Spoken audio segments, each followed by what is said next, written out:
I was invited to my son-in-law's birthday party. I thought it would be a chance to reconnect to heal our strained family bond.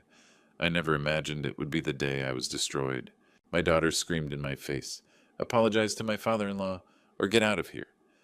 My heart shattered as she chose to believe her husband accused me of being a thief. I saw him smirk the smile of a man who thought victory was his.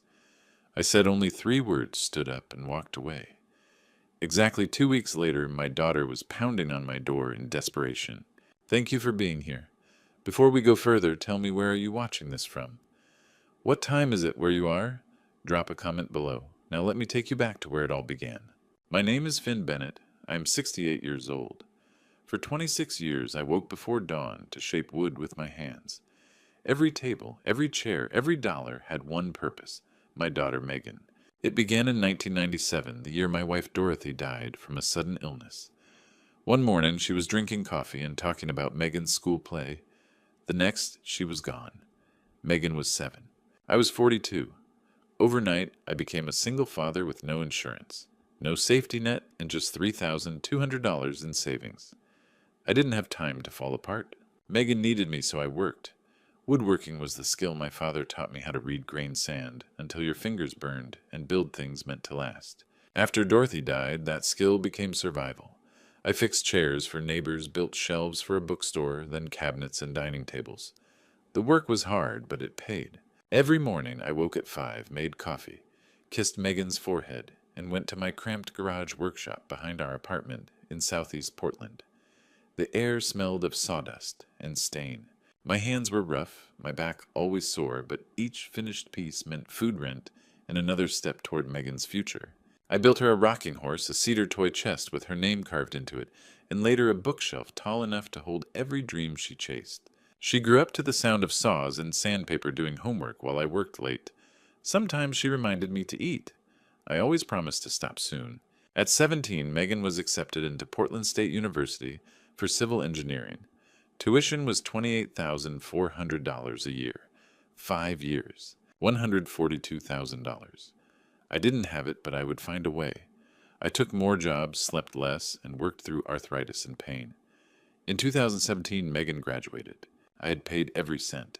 I kept the receipts not for praise, but as proof I had done right by her, as a father should. That day she hugged me, cried into my shoulder, and said she would never forget what I sacrificed for her future and her life. I stood there believing love and memory were stronger than time or money then. I believed her. In 2018, a year after that graduation day, Megan brought home a man named Dalton Crawford. That was when everything began to change. He was in his early 30s, a marketing manager earning $5,800 a month. Polite, charming, firm handshake. I wanted to like him, but I noticed the watch on his wrist, the designer labels on his clothes, things that seemed beyond what his salary should allow. I noticed, and I said nothing, because Megan looked happy. By 2021, they were married. I spent $48,000 on that wedding, nearly everything I had left after years of university payments. I built them custom furniture as a gift, a dining table, a coffee table, each piece shaped by my hands. At the reception, I met Philip Crawford, Dalton's father. He was 62, traditional, genuine, a proud father. He shook my hand and said, "Thank you for raising such a wonderful daughter." Dalton stood beside Megan and promised, "I'll take care of her forever." I believed him. In 2022, they told me they couldn't afford a condo in the Pearl District. I didn't hesitate. I took out $285,000, every cent I'd saved over 26 years of work, and bought it. I signed the deed over to Megan. She cried when I handed her the keys. "Dad, this is too much." I held her hand. "You're my daughter. This is what fathers do." I went back to my $1,150 a month rental in southeast Portland. I didn't mind. She was happy. That was enough. Then early 2023 arrived, and Dalton was promoted to marketing director. $12,500 a month. Suddenly there were expensive dinners, designer furniture, imported wine. Our Sunday dinners began to disappear. Canceled. Postponed. Forgotten. By mid-year, I started seeing the photos on social media. Megan Dalton and Philip Crawford. At brunch, at concerts, at hiking trails. "Family time," the caption said, but I wasn't in them. Philip was. The man I'd met at the wedding had quietly replaced me in every frame, every event, every memory. Late November came cold and gray. I asked Megan to meet me at Stumptown Coffee downtown. I sat across from her, rain drumming against the window, and I said, "Sweetheart, I feel like you're pulling away from me." She didn't soften. Her voice was cool, distant. "Dad Dalton thinks you're too involved. We need our own space. His father, Philip, understands boundaries. Maybe you should too." I felt something break inside me, but I nodded, if that's what you need. I walked back to my workshop in the rain, feeling like a stranger. 2 weeks later, early December, an invitation arrived. "Dad Dalton's birthday party this Saturday. Please come. We miss you." I wanted to believe that. I should have known it was a trap. The party was that Saturday evening, early December. 30 guests, catered food. Expensive wine bottles lined the kitchen counter like soldiers. I arrived at 7 with a gift, a handmade wooden box I'd carved over 3 evenings. Walnut with brass hinges. I wore my flannel shirt and clean jeans. Everyone else wore business casual. I felt out of place the moment I stepped inside. At 7:15 we gathered around the dining table. Philip Crawford sat at the head, the spot where a father traditionally sits. Dalton raised his glass and said, "Thank you to my father Philip for always believing in me." 30 people clapped. Not one mention of the man who'd bought the condo they were standing in. I said nothing. I kept my face neutral and took a sip of water. At 7:30, Dalton approached me. "Mr. Bennett let me take your coat. The coat rack's full. I'll put it in the bedroom where it's safe." I started to say, "That's okay, I can—" But he was already lifting it off my shoulders, insistent, smiling. He disappeared down the hallway toward the bedroom. 45 seconds passed. When he returned, his smile looked strained tight at the edges. Something flickered in his eyes. I ignored it. I told myself I was imagining things. At 8 o'clock, someone shouted, "Fireworks down by the river!" Everyone rushed to the balcony, crowding against the glass to see the bursts of color over the Willamette. Dalton turned to me. "Mr. Bennett, would you mind staying inside? Someone should watch the food. This building's had issues with theft." His tone was casual, but the words felt deliberate. "Sure," I said. I sat alone for 15 minutes while everyone else stood outside, their laughter muffled through the sliding door. I looked around the condo, the leather furniture, the abstract art on the walls, the wine collection worth thousands. I thought, this costs more than what Dalton makes. How are they affording this? Through the glass, I saw Dalton glance back at me once, twice. His gaze lingered. Something cold settled in my chest. At 8:15, the fireworks ended. People filtered back inside, refilling glasses, laughing. I stayed in my chair, quiet. Megan passed by without stopping. Philip chatted with Dalton's co-workers. I was a shadow. At 9:30, guests began leaving. Dalton retrieved my coat from the bedroom and handed it to me. "Here's your coat, Mr. Bennett. Drive safe." I put it on. I didn't check the pockets. Why would I? I thanked him. Megan walked me to the door. "Thanks for coming, Dad. I'll call you." I drove home through the rain, the coat heavy on my shoulders. I didn't check the pockets. Why would I? 3 days later, Tuesday, December 12th, 9 in the morning, my phone rang. Megan's voice was tight-strained. "Dad, can you come for lunch today? It's important. Please." My hands went cold. When I arrived that Tuesday noon, 3 days after the party, everyone was already there. Philip Crawford sat at the head of the table. Keith and Colin stood by the door like sentries. Megan's eyes were red and swollen. The table was set, but there was no food. This wasn't lunch. This was a trial. "What's going on?" I asked. Silence. Dalton's voice trembled. "Mr. Bennett, please sit down. Something serious has happened." He pulled out his phone, swiped to a photo. "My Rolex Submariner is missing." Philip's head snapped toward him. "What son you didn't tell me?" Dalton's eyes glistened with tears. "I didn't want to worry you, Dad. I thought I'd misplaced it. But I've looked everywhere. It's gone." Philip's face went pale. "That watch, I wore it for 30 years. I bought it in 1978 with my first real paycheck saved for 6 months. I gave it to you on your 21st birthday. It was supposed to be passed down through generations." "I know, Dad," Dalton whispered, "and now it's gone." Keith spoke up from the doorway. "Dalton, that watch was appraised at $11,500, wasn't it?" Dalton nodded slowly. "Dad had it appraised last year for insurance." Megan leaned forward. "Dalton, are you sure you didn't leave it at the office, the gym?" He shook his head. "I keep it in the nightstand box in our bedroom. Sunday morning after the party, when I went to put it on, the box was empty." My stomach tightened. "Why are you telling me this?" Philip shifted uncomfortably. Dalton, surely you don't think any of our guests would... Dad, I don't want to think that. But someone was in that bedroom. Dalton looked at me, eyes filled with manufactured pain. Mr. Bennett, I'm not accusing anyone, but your coat was in there. Would you mind if we... just to rule it out? I felt defensive anger rising. Rule out what... What are you saying? Megan's voice was soft, pleading. Dad, he's just asking if we can check, to eliminate possibilities. Check what my coat... This is absurd. Philip stood. Dalton, I didn't know about this. Finn is family. This feels wrong.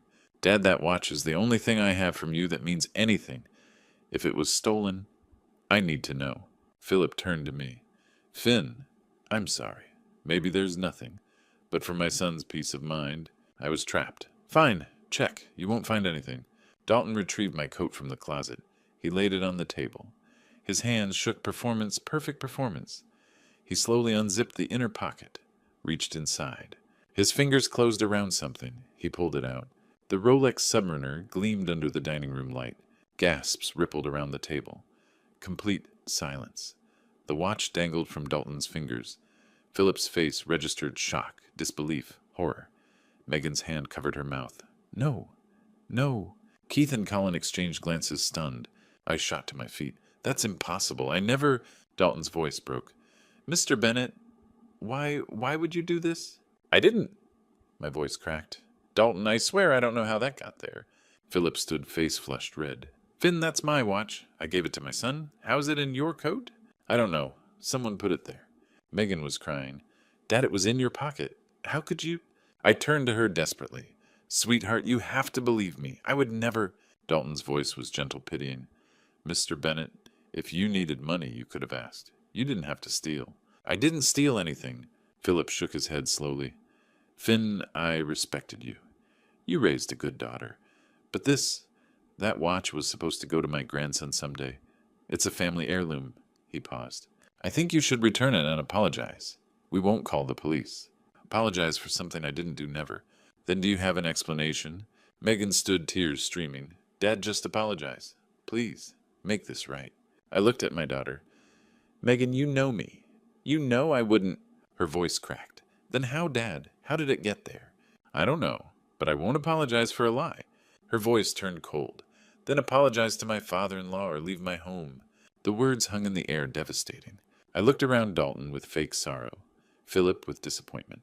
Keith and Colin, uncomfortable, Megan, crying, but resolute. I stood straight, put on my coat, looked at Megan. You'll regret this, Megan. Not today, but someday you'll know the truth. And when that day comes, remember this moment. I walked to the door, hand on the knob, turned back once. I bought this condo for you. I paid for your college, your wedding, everything. And you believe him over me. I hope it's worth it. I opened the door, stepped out. The door closed behind me, heavy final. Inside, Megan collapsed sobbing. Dalton wrapped his arms around her, his mouth curving slightly, a hidden victory smile. I didn't take the elevator. I walked down 3 flights of stairs, each step heavier than the last. On the bus, gripping the cold metal rail, the tears finally came. An elderly woman asked if I was okay. I lied. That night, lying awake in my workshop, I made a decision I would not let this go. For 3 days after being thrown out, I barely left my workshop. I sat among sawdust and tools surrounded by ghosts. Around me were the things I had made for Megan. The rocking horse from when she was 3, the toy chest at 7, the bookshelf at 12. I touched each piece, ran my fingers over the wood, and remembered. On the wall hung her graduation photo, Megan smiling proudly beside me. Next to it was her wedding photo, me walking her down the aisle. I had given her everything. How had it come to this? The worst night, I replayed the scene again and again. Megan's words, leave my home, echoed in my head. December rain drummed on the workshop roof. I thought about giving up, letting it all go. But I couldn't. She had chosen him over me, and that truth burned. On the 4th morning, Saturday, December 16th, there was a knock at the door. It was Norman Wells. Norman was 70, my neighbor for 15 years, a retired postal worker. We played chess every Sunday, a quiet, steady friendship. He looked at me and frowned. Finn, you look terrible. What happened? I broke. I told him everything, the party, the missing watch, the accusation, Megan's ultimatum. He listened without interrupting. When I finished, I said, "And now I've lost her." Norman was silent for a long moment. Then he said, "Finn, I'm going to say something you won't like." "What?" "You're being a coward." The word stung. "What did you say?" "You're sitting here accepting an injustice." "That's not the Finn I know." "The Finn I know fights. Not with fists, but with truth." He leaned forward. "You think you lost your daughter, but you're wrong. She's lost. And you're the only one who can find her. Dignity isn't silence.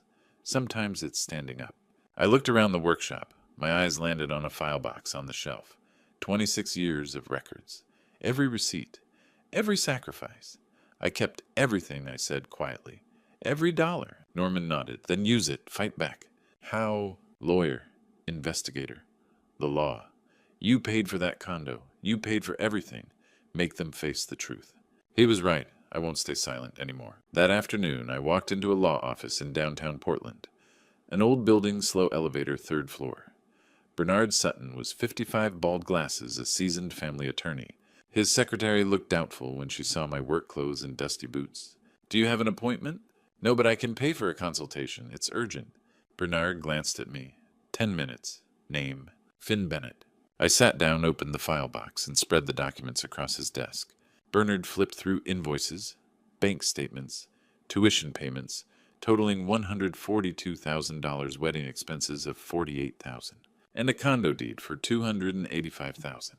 He let out a low whistle. $475,000, all for your daughter. And now she's thrown me out believing I'm a thief. I told him the facts, nothing more. Bernard leaned back. "Mr. Bennett, this may qualify as revocation of a gift due to gross ingratitude. Oregon law allows it. If your daughter falsely accused you and expelled you from property you paid for, you may have grounds to reclaim it. What would it cost?" $5,000 retainer plus court fees. I don't have that. Then you need proof your son-in-law framed you. Without it, it's your word against his. He gave me a name. Wesley Grant, best private investigator in Portland. I found Wesley's office above a Chinese restaurant in Old Town. He was 42, ex-cop, sharp-eyed. "Bernard says you were set up. My son-in-law planted the watch. I need proof. $1,400, 5 days."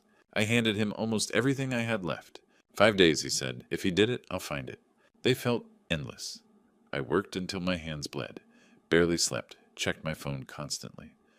On Thursday afternoon, December 21st, it finally rang. Mr. Bennett, Wesley said, calm and charged. "Come to my office now. What I found, you won't believe it." I drove to Wesley's office immediately, my hands shaking on the steering wheel. 30 minutes later, I stood in his cramped room above the Chinese restaurant, the smell of fried rice drifting up through the floorboards. Wesley handed me a file. 12 pages. Printed, organized, devastating. "Read page 1, he said. It was a receipt photo, sharp and unmistakable. Sam's Pawn Shop, 82nd Avenue, Portland, Oregon. Date, Wednesday, November 29th, 2023, 10 days before the party. Item, replica, Rolex Submariner, 1960s vintage style. Price, $850 cash. Buyer's signature, Dalton James Crawford. His handwriting was clear. A copy of his driver's license was attached, his face staring back at me. "I went to the shop yesterday," Wesley said. The owner remembered him clearly. Dalton asked for something that looked exactly like a 1960s Rolex Submariner. He even showed me the security footage. It's him, no doubt. My pulse thundered. So he bought a fake watch. Planned this? 10 days in advance, Wesley said. Premeditated. Pages 2 and 3 showed credit card statements, balances highlighted in red. Chase 12,300 and 2 months behind. Capital One 9,800 collections warning. Discover 8,200 sent to collections. American Express 7,300 accounts suspended. Total debt $37,600. Interest rates near 30%. Credit score 580. He's drowning, Wesley said, and hiding it from your daughter. How did you get this? Collections records and legal financial sources. I turned the page. Pages 4 through 6 were joint bank statements. Megan and Dalton's account. Balance October 1st, $31,200.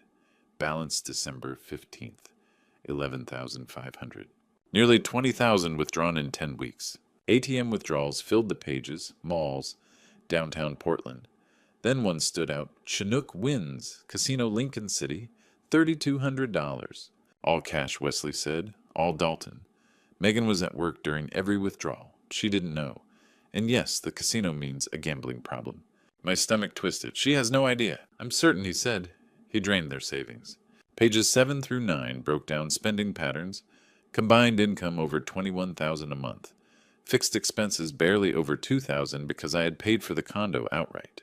Yet discretionary spending averaged $8,400, monthly designer clothes, upscale dining electronics wine. He's burning money, Wesley said. Without the housing costs you covered, they'd be bankrupt within a year. So he needed money, I said, and I was in the way. Exactly. Pages 10 and 11 stopped my breath. Screenshots from Dalton's Instagram story captured before deletion.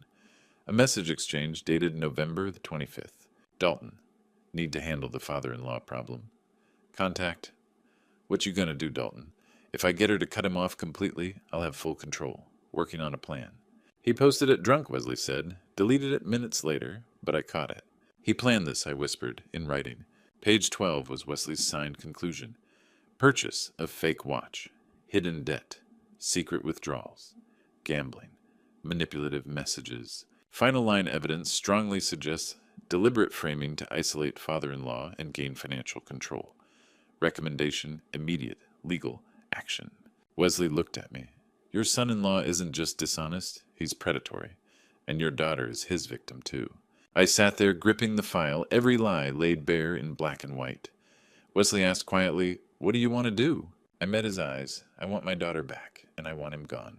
We walked to Bernard Sutton's office. Bernard read the file, nodded once, and said, I'll draft the notice tonight. The legal demand revocation of gift with full evidence would be delivered to Megan's workplace the next morning. I didn't know it yet, but by then Dalton's perfect world was already collapsing. At 6 o'clock Friday morning, December 22nd, I called Wesley Grant. I need you to watch their reaction today. I need to know what happens. 300 for full-day surveillance. I'll keep eyes on the condo and her workplace. Do it. I need to know. The legal notice was being delivered at 10. I sat in my workshop, tried to work, couldn't focus. My hands moved over wood, but my mind was miles away. 10:15 my phone buzzed. Wesley's text, notice delivered. She opened it at her desk, looked shocked. My heart pounded. I gripped the phone, stared at the words. It was happening. 12:45, another text. She just called him. Looked furious. He's leaving his office now. I waited. Didn't eat lunch. Sanded wood just to keep my hands busy. The afternoon dragged. No more texts. Silence. I grew anxious. What's happening? Why is Wesley quiet? 7 o'clock I heard a knock. Wesley stood at my workshop door, face serious. Mr. Bennett, you need to hear this. What happened? He stepped inside. 10 a.m. notice was delivered. I was outside her office building. She opened it at her desk. Face went white. Sat there for 20 minutes, just staring. I nodded, throat tight. 12:30, she called him. I couldn't hear, but body language said everything angry, demanding. 1:30 p.m., they were at the condo. I stayed outside, but I could hear shouting through the window. What did they say? She asked about the watch. He denied it at first. Then he broke. I exhaled hard. He confessed, yes. I heard him yell, okay, I bought the watch. I planted it. Voice came through the window, clear as crystal. Wesley paused. She confronted him about everything, the $37,600 debt, the $19,700 withdrawals, the casino, all of it. He tried to justify it. Said her father you were suffocating him, that he needed her to choose him. I clenched my fists. Is she okay? She threw him out, told him to leave. But that's not the end. Wesley's voice hardened. 5 p.m. she called his father, Philip Crawford, sent him the evidence. Philip arrived at 6. I watched him read everything through the window, his face, shock, then anger, then heartbreak. He realized his son used him. 7 p.m. Dalton came back while she was out. I followed him. He packed a duffel, went to the bank ATM, withdrew $11,500, everything left in their joint account. My jaw tightened. He took the rest? Every cent. Returned to the condo, left a note, vanished. I got a photo. Wesley handed me his phone. I read the note on the screen. Megan, I can't be with someone who will never put her husband first. You're weak. You'll always be Daddy's little girl, running to him instead of standing by me. I deserve better. Don't try to find me. We're done. Disgust twisted my stomach. He blames her. Even fleeing, he manipulates her. That's what men like him do. But Mr. Bennett, she found the note at 8:15. I watched through the window. She collapsed. Cried on the floor, couldn't move. 45 minutes. My voice cracked. Where is she now? She left at 9:10. Drove this direction. I think she's coming here. Wesley waited. You want me to stay? No, thank you, Wesley. You did good work. He left. I sat alone, processing everything. Dalton had confessed. Fled. My daughter was coming here. I didn't know what I'd say. I didn't know if I could forgive what she'd done. But I knew she needed her father. 9:30 frantic pounding on my door. I opened it. Megan stood there, drenched from rain hair plastered to her face. Mascara streaked down her cheeks, shaking violently. Dad! Her voice shattered completely. Oh God, Dad, I'm so sorry. Words tumbled through sobs. You were right. About everything. He confessed. He bought the watch. He framed you. And I chose him over you. I called you a thief.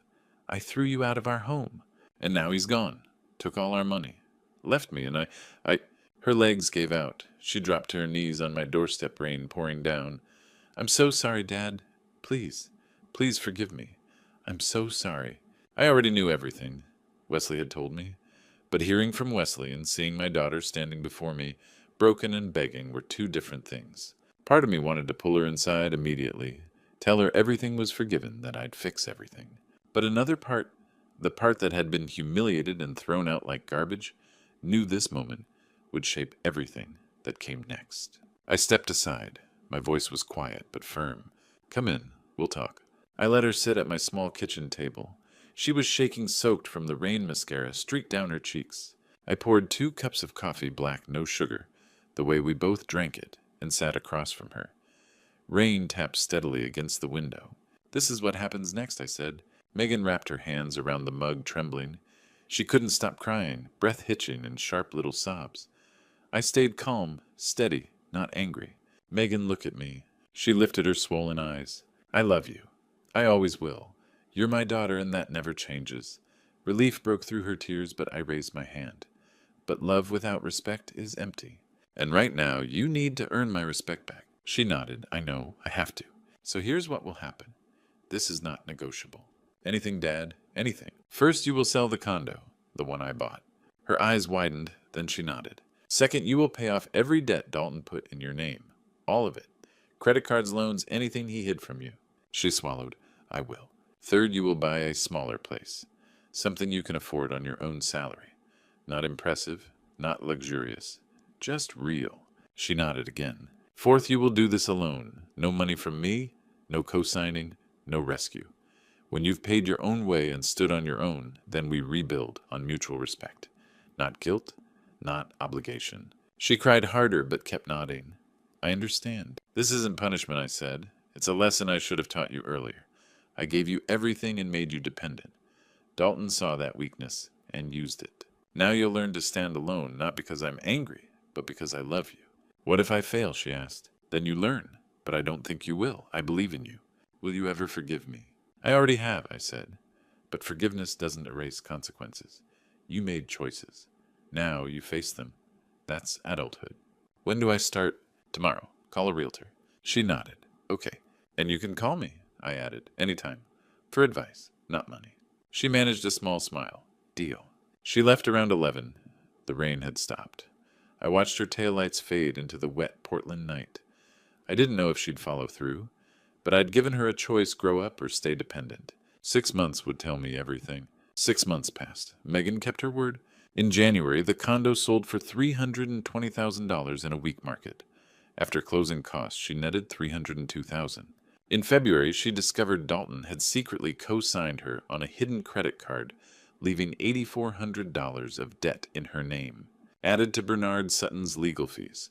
Of $5,200, she paid $13,600 total, leaving $288,400. In March, she bought a modest townhouse in southeast Portland, close to my neighborhood, for $195,000. She put 20% down, paid $9,000 in closing costs, and took a mortgage of $156,000 at 7%, about $1,040 a month, manageable on her $8,900 salary.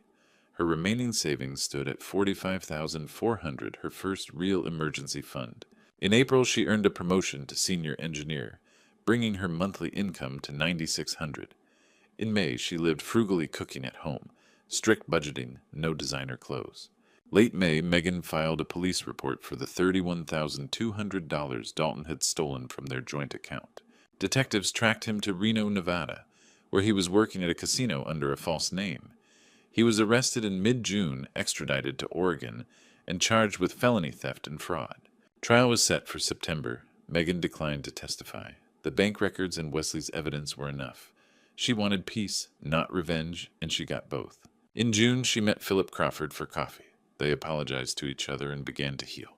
Sometimes Philip and I met too, a cautious friendship forming between two older men, betrayed by younger generations. Now, it was Sunday morning in July, 9 o'clock, when I heard a knock.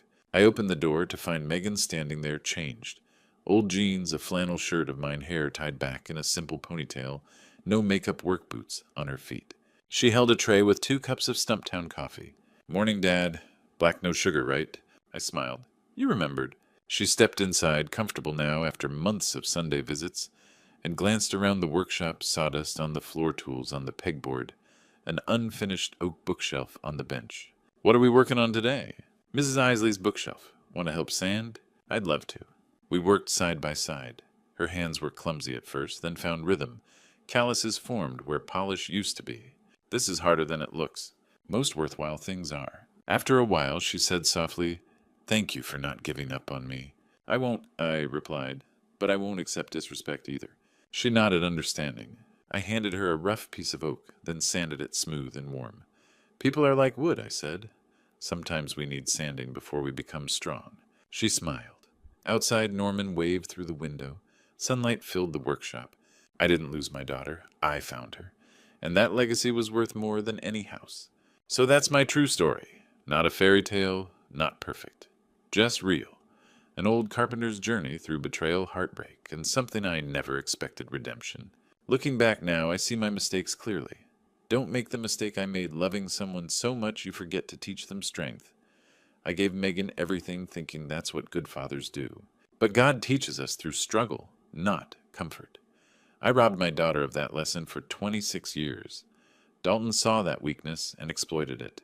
Here's what this grandpa story taught me, and I pray it helps you. True love isn't shielding someone from consequences, it's teaching them how to face them. Respect and love aren't opposites. They're partners. You can't build lasting relationships on guilt obligation or endless rescue. You build them on mutual respect, earned through struggle and growth. If you're a parent giving everything to your kids, ask yourself, are you teaching them self-reliance or creating dependency? Don't be like I was thinking, money and sacrifice alone prove love. Teach boundaries. Teach dignity. Teach them to stand on their own 2 feet. If you've been betrayed by someone you trusted, know this God doesn't waste pain. He uses it to sand us down, strip away what's false, and reveal what's real, just like rough wood becoming smooth under patient hands. Forgiveness doesn't mean erasing consequences. It means choosing peace while holding firm boundaries. This true story isn't just mine, it's every father's, every mother's, every person who loved too much the wrong way. These grandpa stories matter because they're lessons written in sawdust and tears, mistakes, and second chances. God gave me another chance to get it right. Don't wait as long as I did. Now I want to hear from you. Have you ever had to set hard boundaries with someone you love? How did it turn out? Share your story in the comments below. Your experience might help someone else facing the same struggle. And if this true story touched your heart, please share it with someone who needs to hear it. Subscribe to our channel for more real grandpa stories about life, love, and the lessons we learn along the way. Thank you for listening to An Old Man's Truth.